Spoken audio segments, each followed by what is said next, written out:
Buenas noches, bienvenidos al Criminalista Nocturno.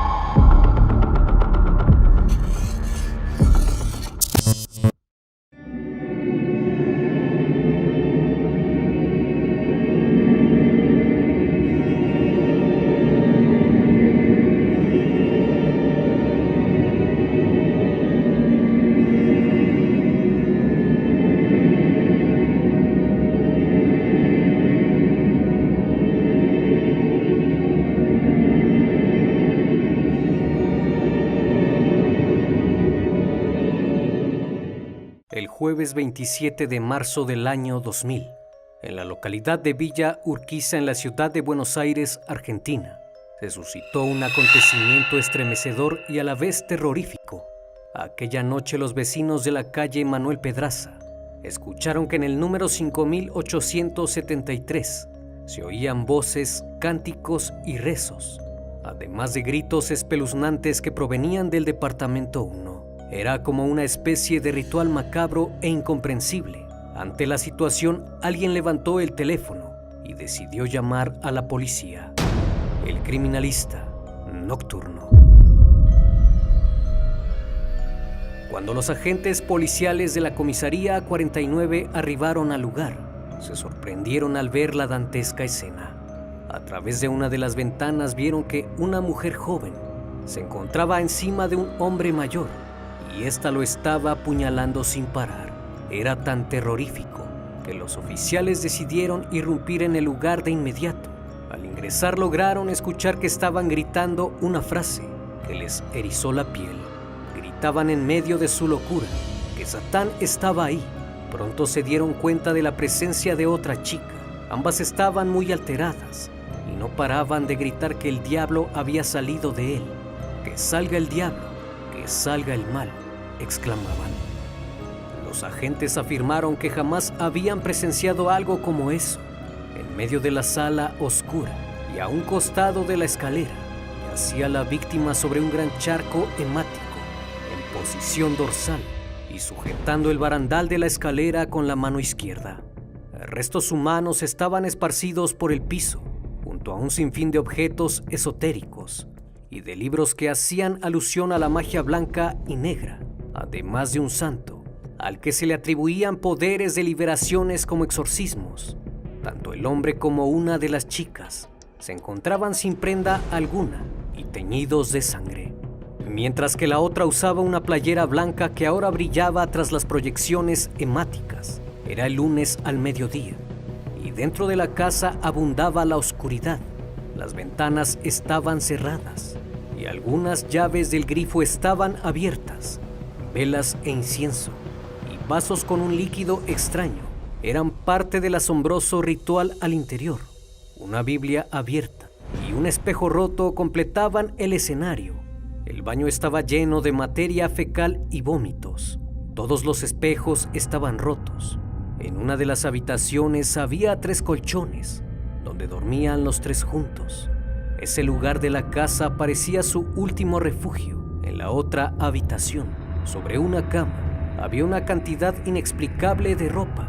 También había elementos para el ritual que llevarían adelante, con el objetivo de expulsar al diablo de las entrañas de aquel hombre. Los vecinos del lugar lo identificaron como Juan Carlos Vázquez, padre de Gabriela y Silvina, y irónicamente, sus 2 atacantes.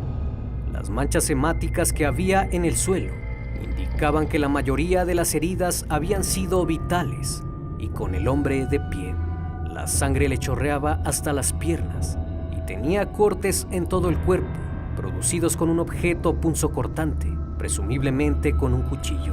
En el torso y el abdomen tenía escritos con el filo de algunos símbolos incomprensibles y un círculo que encerraba un triángulo. Se podía apreciar un corte en la ingle y múltiples heridas. A Juan Carlos le faltaba el cuero cabelludo y la oreja derecha. El rostro estaba mutilado en tajos, de arriba hacia abajo, y y su mejilla izquierda tenía signos de mordeduras. En el cuello, a la altura de la carótida, se encontraba una gran herida, la misma que acabó con su vida. La escena era espeluznante. Había sangre por todos lados, en las paredes, en el suelo y en los muebles de la cocina. Incluso había excrementos y orina en el corredor del pasillo. La Biblia encontrada también estaba manchada de sangre, y esta tenía subrayado el Salmo 120. En un plato de madera se podía apreciar una imagen religiosa de la Virgen María y un pequeño retrato de una mujer en blanco y negro. Por otra parte, ambas hermanas se encontraban en estado de shock. Silvina comenzó a decirle a Gabriela, quien se encontraba recargada en la pared: Ángel de luz, liberamos a papá del demonio, ahora te voy a liberar a ti.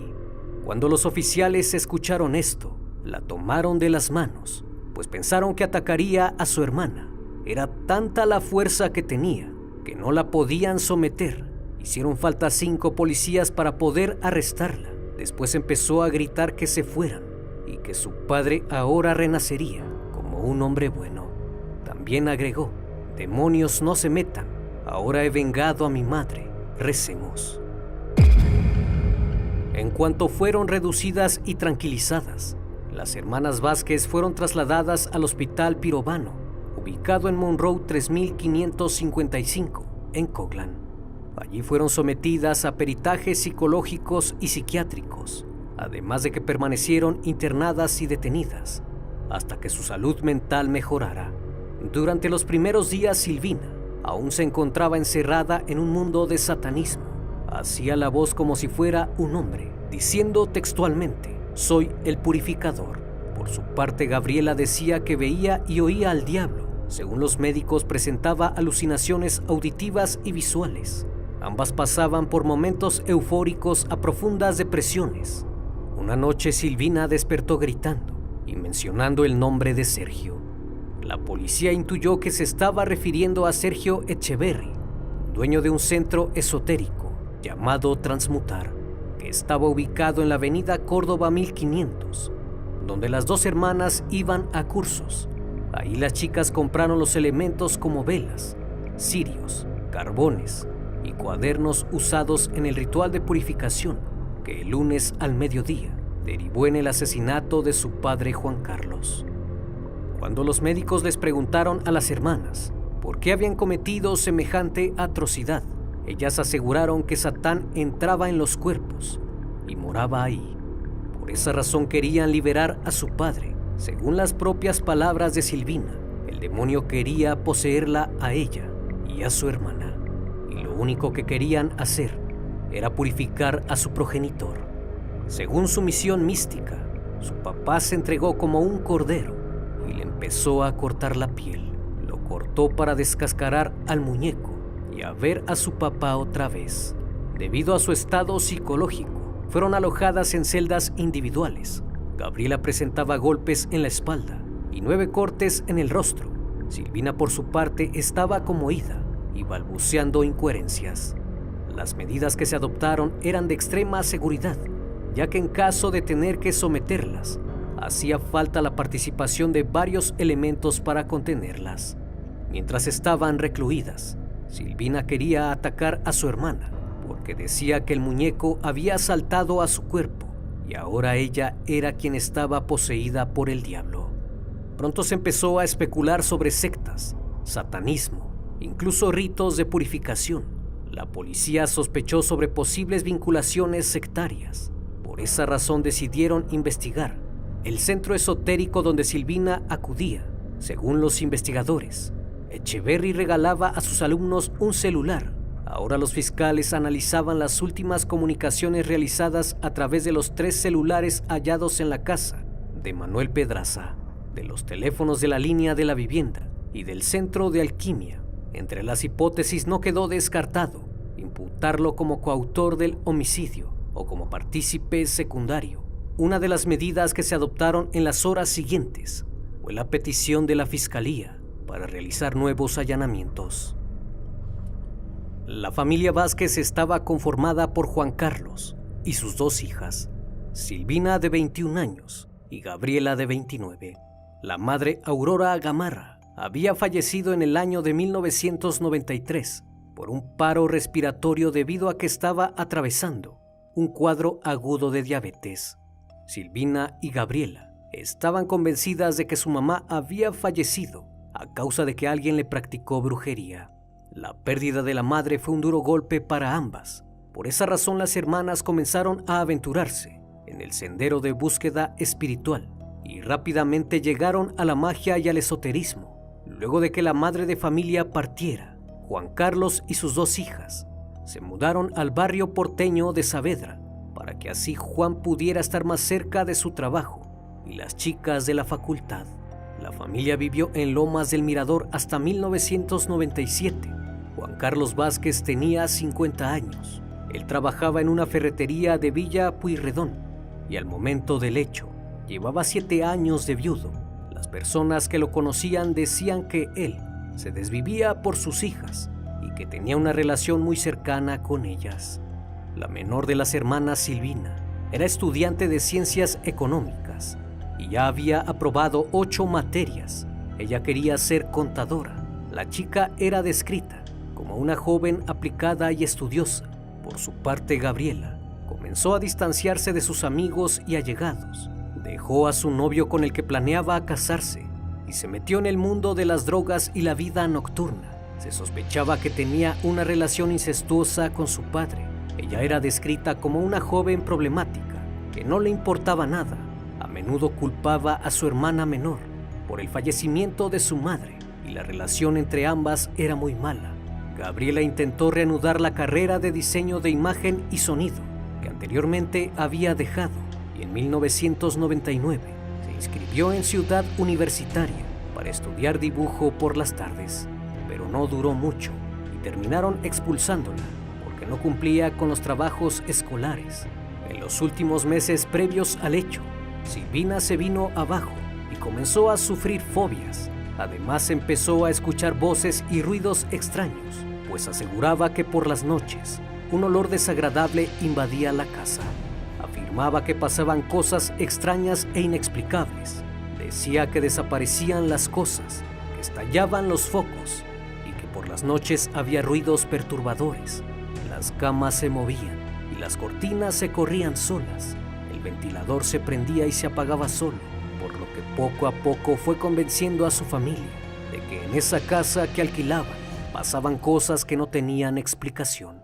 Por ello decidió acudir a la parroquia Santa María de los Ángeles para pedirle ayuda al sacerdote. El religioso acudió a su casa y les dijo que estaba poseída por un alma en pena y que debían purificarla con agua bendita y rezar mucho. Además, les recomendó asistir al Centro Alquímico Transmutar para recibir clases que les ayudarían a acabar con los malos espíritus. Con el pasar de los días se fueron metiendo cada vez más en ello. Ahí les dijeron que tenían que purificarse mediante baños de elixir blanco y debían hacer una limpieza energética a la casa. Mientras tanto, el padre de las jóvenes consultaba con un pastor del barrio sobre si existía la posesión demoníaca, ya que estaba muy preocupado por ello. El pastor dijo que percibió a Juan Carlos como una persona con temores, con miedos, que estaba muy preocupado por una situación que estaba viviendo. Dijo que lo vio desesperado y quizás se estaba anticipando para lo que estaba por venir. Según las confesiones de las hermanas, decidieron darse la oportunidad de probar si la purificación servía de algo. Lo hicieron y la situación mejoró. Los días siguientes fueron tranquilos. Dejaron de escuchar ruidos y pudieron dormir de corrido. Una paz que nunca sintieron había llegado a la casa. Pero algo durante la purificación falló, pues comenzaron a notar que algo malévolo se metió en el cuerpo de Silvina.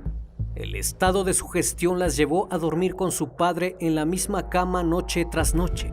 Un día, mientras él se bañaba, pegó un gran grito. Silvina se asomó y vieron la cara del diablo en un espejo, así que Juan Carlos lo rompió. A raíz de eso las cosas empeoraron, pues comenzó a ponerse rojo y a vomitar sin descanso, al grado de que escupía sangre. En una ocasión Silvina entró en trance y de pronto le cambió el timbre de voz y empezó a hablar como si fuese un hombre. Por esa razón pensaron que estaba poseída. Al no encontrar una solución a lo que les ocurría, las hermanas fueron a visitar al dueño del apartamento para preguntarle si en la vivienda había muerto alguien o si estaba construido sobre un cementerio. Pero no había nada raro relacionado con la casa. Por ello decidieron tomar medidas drásticas de forma inmediata. La paranoia por los acontecimientos los estaba consumiendo, al punto de que las hermanas creyeron que su padre había enfermado porque estaba poseído por un muñeco que de alguna forma tenían que expulsar del cuerpo de su progenitor. La noche anterior al suceso, los vecinos no pudieron dormir, pues algunas voces, gritos, llantos y cánticos aterradores alteraron la tranquilidad de la noche. Padre e hija se encerraron en la habitación de las jóvenes con una Biblia y una pócima para sanear la casa en que vivían. Debían realizar un ritual para expulsar al demonio que se escondía en el hogar. Comenzaron leyendo el Salmo 119, bebiendo una pócima y luego vomitándola, pero por más que rezaron no sintieron que aquella entidad se marchara. Fue entonces que Silvina observó que había una bola dentro de su padre, como si tuviera un muñeco. Los tres se tomaron de las manos y rezaron por horas, pero no pasaba nada.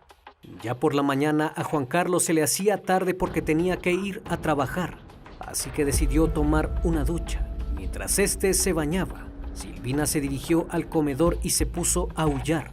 Después le comentó a Gabriela que tenían que liberar a su padre. Cuando este salió y bajó por las escaleras sin ninguna prenda, abrazó a Silvina y la chica le dijo que tenía que cortarle la piel para sacar el mal de su cuerpo. Increíblemente, este accedió y se entregó de manera voluntaria. El primer cuchillazo se lo dio en el cuello y Gabriela presenció cómo su padre recibía una puñalada tras otra mientras estaba de pie. Mientras todo esto ocurría, la chica invocaba a Sergio Echeverry. De pronto comenzaron a estallar luces en la habitación. Silvina estaba imparable y se dirigió con Gabriela para tratar de herirla y así sacarle el demonio. Pero fue en ese momento que entró la policía con cámaras en mano y de esa manera logró vivir para contarlo. La necropsia practicada estableció que la víctima tenía por lo menos 130 heridas de arma blanca y la causa del deceso había sido por una hemorragia externa debido a las múltiples lesiones de arma blanca en la cabeza y en el cuello. En el abdomen tenía dibujado el símbolo esotérico de alquimia con un cuchillo y la herida que produjo su deceso fue el resultado de un puntazo en la arteria carótida. Según se indica, se trató de un asesinato con consentimiento de la víctima, ya que él mismo accedió al ataque y no se había resistido prácticamente a ser flagelado. Los restos humanos hallados sobre el piso, lejos del cuerpo, indicarían que los mismos fueron arrastrados por la sangre lavada y la acción de declive del piso. El desplazamiento de los muebles indica la preparación del lugar para la realización de los actos. Los investigadores ya encontraban a Silvina como la más activa en el crimen de su padre. Los policías la vieron acuchillándola, intentando atacar a su hermana cuando ésta había acabado con su progenitor. Las autoridades consideraron como muy posible que se haya dado una relación incestuosa entre Juan Carlos y Gabriela, su hija mayor. De este modo, Silvina no resistió más y creyó en verdad que su padre estaba poseído por realizar semejantes actos. Así que, harta de eso, decidió tomar cartas en el asunto y liberar a su padre. Después de mejorar su estado de salud mental, ambas fueron derivadas a la Unidad 27, la prisión que existe dentro del neuropsiquiátrico Braulio Moyano, donde Gabriela fue diagnosticada por padecer un síndrome pseudoesquizoide con intervalos semilúcidos. A Silvina le diagnosticaron un cuadro de esquizofrenia peligroso. Dijeron que podía dañarse a sí misma y a terceros, pues tiene un pensamiento mágico que no coincide con su nivel intelectual. Es obvio un severo trastorno de la personalidad, y por consejo de los expertos del Cuerpo Médico Forense de la Corte Suprema, las hermanas fueron separadas luego de su detención. Cada una estaba en una habitación del neuropsiquiátrico Moyano y se les aisló también del resto de las internas. No las esposaron, pero guardias penitenciarios las vigilaban las 24 horas porque temían que se quitaran la vida o que se lastimaran. A ambas las mantenían medicadas y los psiquiatras centraban toda su atención en su conducta para determinar si tenían trastornos psicológicos o estaban simulando estar enfermas mentalmente. Por lo pronto, un electroencefalograma realizado había descartado daños en sus cerebros y un primer resultado químico determinó que no tenían alcohol en la sangre. Silvina y Gabriela insistían en la presencia de Satán para explicar lo que pasó en su casa el lunes al mediodía. Por testimonios de los vecinos, los investigadores se enteraron de que 2 semanas antes del crimen, los Vázquez estaban preocupados por ruidos extraños que escuchaban en su departamento. Creían que con ellos vivían espíritus malignos y querían saber si en la casa había ocurrido algún fallecimiento años antes. Incluso les llegaron a advertir que harían un ritual de purificación y que si escuchaban ruidos raros, no se asustaran. Por otra parte, Sergio Echeverry fue descartado de la investigación, ya que no había suficientes pruebas en su contra. La única repercusión que tuvo fue que clausuraron el lugar donde impartía sus clases y vendía sus pócimas. Tras evaluar todas las pruebas, el juez concluyó que las hermanas Vázquez no protagonizaron un exorcismo, solo produjeron una sucesión de actos desorganizados, disparatados y absolutamente psicóticos, que culminaron con el asesinato de su padre. Basado en esto, declaró inimputables a las 2 hermanas de acuerdo con el artículo 34 del Código Penal, dado que jurídica y psiquiátricamente no pudieron comprender la criminalidad de sus actos. Dio por hecho que la autora material había sido Silvina, aunque legalmente no había forma de hacerle pagar una pena por un delito que no estaba en condiciones de entender. A Gabriela, en cambio, la absolvió del crimen porque se comprobó que ella no había participado en el asesinato. A los 9 meses de haber ingresado a la prisión, en diciembre del año 2000, Gabriela Vázquez quedó en libertad. Al salir se fue a vivir con unos familiares. Sin embargo, no duró mucho ahí y se fue a una pensión. Y consiguió trabajo de telemarketing. Fue saltando de trabajo en trabajo hasta que a finales del 2002 conoció a un chico con el que alquiló una casa para vivir juntos. Todo iba muy bien en su relación y se encontraba viviendo una vida normal. Quedó embarazada y estaba entusiasmada de formar una familia, pero todo terminó cuando su novio se enteró de su trágica historia y no quiso saber más de ella. En cuanto a Silvina Vázquez, recibió el alta en el año 2003 y se hizo estudiante en la Facultad de Ciencias Económicas de la Universidad de Buenos Aires para concluir su carrera en contaduría. Las hermanas nunca más volvieron a tener contacto entre sí y es un misterio donde cada una siguió adelante con su vida. Posteriormente se supo que 40 días antes de perder la vida, Juan Carlos Vázquez recibió una llamada del esposo de su hermana, quien le dijo que tenía algo importante que contarle. En este encuentro, Vázquez recibió la noticia de que en realidad su hermana era su madre, que había sido producto de un abuso. Como ella era muy pequeña, dejó a Juan Carlos con su abuela y ésta se hizo cargo de él. Vázquez creció sabiendo que su abuela era su madre y su progenitora su hermana. Cuando él se enteró de eso, se sentía como el peor ser que pudiera existir y le llegó a decir a sus hijas que era un hijo nacido del mal. El crimen de Juan Carlos Vázquez en el barrio de Saavedra fue bautizado por los medios de ese momento como el caso de las hermanas satánicas.